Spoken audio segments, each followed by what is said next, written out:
Monthly update, folks, for the month that was January 2025. The Six Nations is into its first week already. Time is absolutely flying. The club competitions in Europe are already kind of looking towards the pointy end of the season, and we are scarily close to Super Rugby getting started down here in the Southern Hemisphere as well. There's even the Bulls and the Stormers bloody playing this weekend in one of their catch-up games in the URC.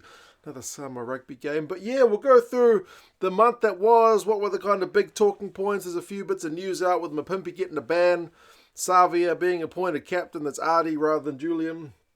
And there's a new Player of the Year award to talk about. We'll go through these things. And as always, you guys can let us know your thoughts on what else has been going along. As always, thank you guys so much for being here. It really means a lot. The channel is nothing without you folks watching and liking and subscribing and more importantly, commenting. I love the comment section, the banter, the analysis, the feedback, all that stuff that goes in there. There's genuinely, I think, a pretty good rugby community here, and it certainly adds, I think, another layer of value to some of the games that we're watching. So thank you folks so much for that. In the month of January, kind of unsurprisingly, the Six Nations was the headline with the kind of Six Nations odds video being a rather interesting one in terms of the people having a look and see what the bookies are thinking. Also in Club Rugby, Leinster's game against Bath was a particularly big draw.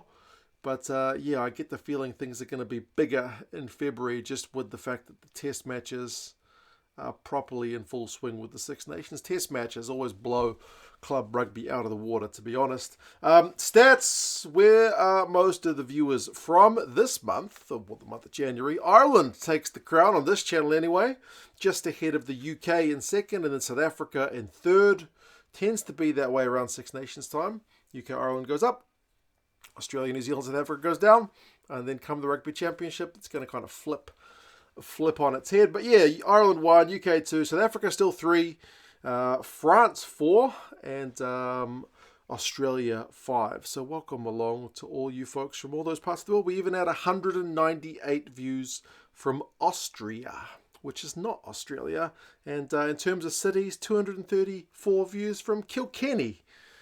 Interestingly, my grandmother's partner, not my actual granddad, well, he was from Kilkenny, but he was already with my grandmother by the time I was born. So he kind of was like my granddad, because my other granddad was dead. So half kind of Irish granddad connections. So nice to see Kilkenny on the list there. 49% of people not subscribed. What do I need to do to get you guys to subscribe if you haven't done so already? Put out more videos. We've already put out a few.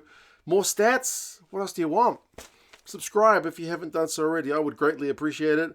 And interestingly, in terms of the age brackets, there's bugger all between like the 25 to 34 year olds was like 20% of the people, 35 to 44 year olds was like 1% behind, 55 to 64 was 1% behind, and 45 to 54 was 1% behind. So there's very little variation in the age groups. It's genuinely a pretty even spread. There's a bit of disparity in the gender, 94% male, 6% female, but it used to be like 99 to 1. So pleasing to see that number having a little bit more balance to it, but there you go. Other channels that you guys watch. This is YouTube says, your audience also watches these channels. Egg Chasers, that's old Timmy.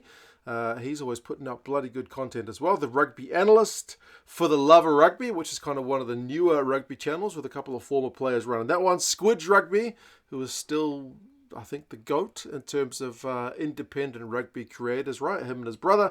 And then Alfred Reynolds Rugby as well. So yes, other YouTube channels that you guys enjoy rugby-wise, feel free to let us know. It's always good to have more rugby content out there because that's kind of the name of the game. Also need to say a quick thanks to the patrons who support the channel every month. This long list of very generous people who help basically keep this channel afloat. Especially Angus and Jack, but thanks to all these people. If you want to sign up like these people to help support the channel, get your name scrolled once a month on this list of names. Link down in the description to Patreon. Any support there is always most welcome. If you want to support the channel in other ways, just watch the videos, like them, watch the podcast that me and Tony did. 2 Cents gets distracted. Latest episode out now.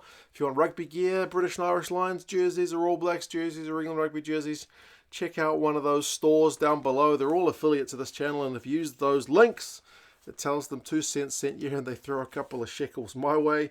What else has been going on? Ardie Savea, like I mentioned, has been named captain. Captain of who? Captain of Moana Pasifika for the upcoming Super Rugby season. It's a very obvious pick to make him the captain. He's been captain of a Super Rugby side before in the Hurricanes. He's a former World Player of the Year. He's their talisman. He needs to hopefully stay fit the entire season. He needs to be the guy that gets bums on seats whenever Moana Pasifika are playing. So him being captain, get that guy in front of the camera as much as possible, leading these guys by example. Ardie Savea. Apparently Tana Umanga basically told the players to decide by a vote who they wanted the captain to be, and it was unanimous. So yes, very strong support for Ardie Savea with Moana Pasifika. Hopefully he can help lift them from an also-ran into at least something of a competitive side for 2025. Makazole Mapimpi's got himself into a little bit of hot water. When I first saw this one on social media, it kind of felt like there was going to be something said about it. There was a kind of bit of an eye gouge, eye raking, whatever you want to call it. Anytime you get in the fingers near the eyes of your opponent, it's not a very good look. And sure enough, they, after the match, ended up citing him for this one. He ended up basically kind of cooperating fully with the judiciary by apologising and accepting that he'd committed an act of foul play. It means he got the 4-match entry point reduced by 2 matches to bring it down to 2, but then because of his past record having a bit of a blot on it, it's +1. So he ends up with a 3-match ban. So he's going to miss matches against the Bulls and then back-to-back matches against the Lions. Old Makazole Mapimpi for the Sharks. So I guess you'd rather have the ban happen now rather than in the actual kind of knockout stages of the URC, but an unfortunate one. Keep your fingers away from people's eyes, man. And then new Player of the Year award. This one is also in Super Rugby. I kind of thought we already had a Player of the Year award because Hoskins Satutu got Super Rugby Player of the Year here in New Zealand last year, but I didn't realise that was a New Zealand Rugby award.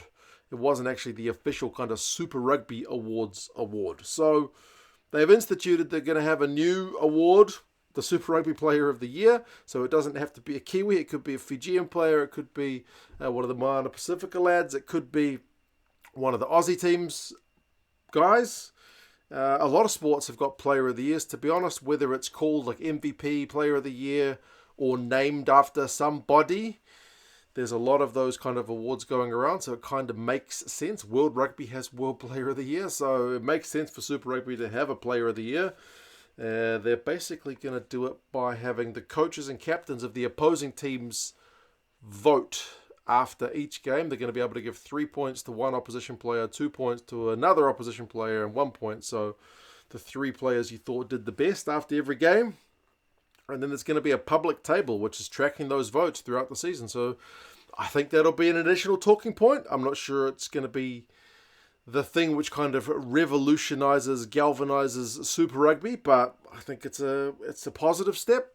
They're also going to have the Super Rugby Fantasy going this year as well. The website still only at the registration option, which is the kind of clock is ticking in terms of getting that thing up and running. But yeah, they seem to be making some steps which will hopefully help the game, I don't know, just get more headlines, attract more fans, get more engagement, all that kind of stuff which you need in 2025. So yeah, they'll be deciding at the end of the regular season who is the Super Rugby Player of the Year. So it's not going to be like a playoffs one. I think like the NHL does that, I think.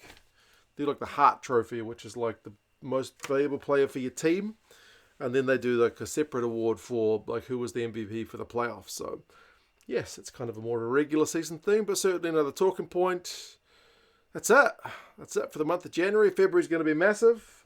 And we've got a Lions tour this year as well. So what a year. Very happy days. Cheers as always, folks. As I said, all the links, podcast, jersey shops down in the description. Patreon as well if you want to help out. Subscribe if you haven't done so. Like videos, comment, all that jazz. Thank you so much for being here. And I'll talk to you guys again soon. See you later.